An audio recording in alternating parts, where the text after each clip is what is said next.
database diagrams. So if we're going to VentureWorks 2012 database, you'll see there's a folder that says database diagrams. If we right click on this, it comes back with a message saying database diagram support can't be installed because the database doesn't have a valid owner. If you get this error message, just click OK on it, click on the VentureWorks database, right click on properties, and if you go up to the files option, if you notice there's no actual owner on that. What we do by default in where we work is just put in SA as the owner of that database. Okay, click OK. So click on database diagrams. Now you get a different error message, or a message saying that the database does not have the supported object required to use database diagrams. Do you wish to create them? Click on yes. Go back into it and go right click, new database diagram. Okay. And what we get now is a list of all the tables. You can add multiple columns into here. You can select them using the control key, or you can just add an individual one. So let's just add a table in. Let's add person.person.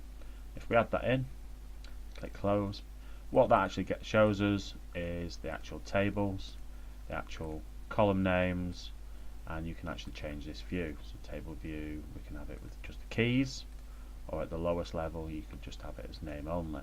Depend on the complexity of the diagram and the database, etc. So if we go to standard, it gives you everything, which is the column name, the data type, and whether it allows null and everything. Okay. If you right click on this, we can go add related tables. So then SQL's going away and it's working out all the relationships between the foreign keys, etc. And if we go right click and arrange tables, you can see it shows us the relationships from person to person, credit card, customer, etc. and the relationships.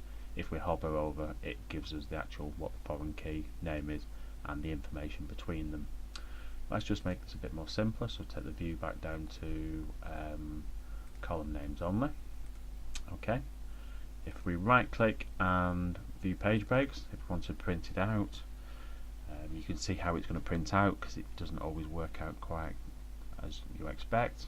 So just using control key and scrolling back, we can see it would actually go over four pages, but we can actually highlight that and move them again. There we go.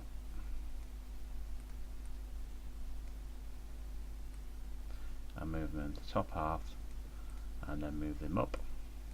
As you can see, as you bring them in, they disappear. So we'll just do that just for clarity, so it'll be on a single sheet. It's a bit fiddly, but as you can see, so that would print out to a single sheet of A4 or A3 and whatever it was. But it depends on how complex your model is, etc.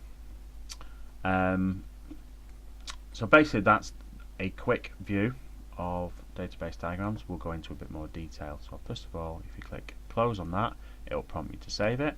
So let's just call it a basic diagram and save that. Refresh that.